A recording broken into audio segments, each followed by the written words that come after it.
So diving into recruiting reality, what are we seeing families panic about that are truly doesn't matter? I would say for myself, from being in the coaching realm and coaching AAU, I think parents panic a lot when they see kids on their AAU team or their high school team receive invites to camps, or coaches are reaching out, or people are doing on campus visits or unofficial campus tours, things like that. When I feel like parents overreact when their child specifically isn't getting the not excitement but the attention that they think they deserve.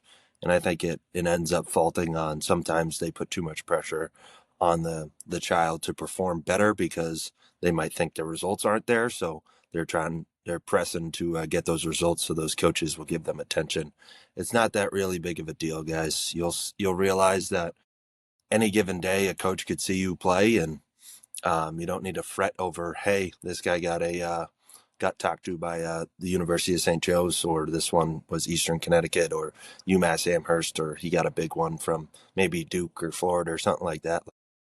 I say it all the time. You'll see it. It's a reoccurring theme. It's run your own race. So if someone's getting that attention right now, it doesn't mean you can get it later. So don't fret and don't freak out if your child's not getting that attention that you think they deserve because of all that hard work they put in. I also think we're kind of in a different realm of the world now. And it's like, I don't remember who I was talking to, but somebody said there's like roughly around 12,000 kids in the portal.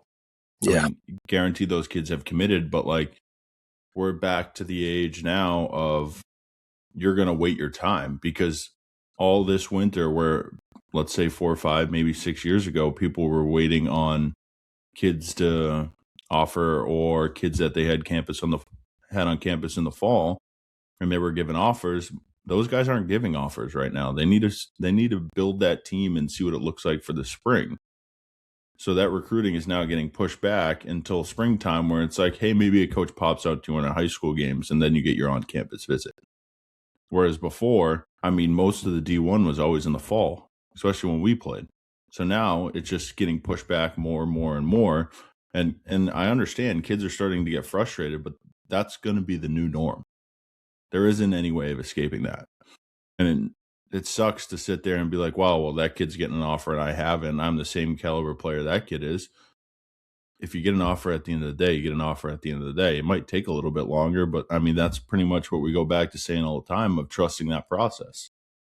Yeah, I think the portal just if there's really not much regulation. It doesn't seem like there is going to be much regulation, which you can come and go as you please. So for the high school kids, I know the coaches we've talked to, it's damaged a lot of, I wouldn't say relationships, but it's damaged the thought of high school kids because they're just waiting on half their team leaving or half the team they're replacing. So it's a long drawn out process. So for those parents who their child's not getting that love right away, don't fret over it.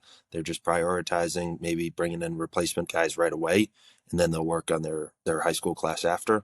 A lot of coaches are different in that realm, so it's truly what they depend on. I know I talked to one coach probably 2 weeks ago. He was like, it's like, yeah, I don't really use the portal much. I'm looking to bring in a lot of high school guys so I can develop guys. And it feels like in today's age with the portal, that's not really the norm. That's the old school mentality. So there are some coaches still out there that prioritize high school kids, but it's the portal has affected a lot of how high school recruiting goes about. I mean, I think one cool thing that kind of add off of this is the families that kind of would panic 3 to 4 years ago were those kids that are late seniors that don't get anything kind of after the fall. But now I feel like we're seeing guys that maybe need one more guy come springtime. So that guy that's, for this year example, that guy's a 2026 senior, and he's still playing, still grinding out summer ball and trying to find a spot, might end up finding a spot. Where if we go back 2-3 years ago, it's high school baseball and then you're done. So I think there are gives and there are takes with the portal, but I think there is a benefit to kind of what they're doing.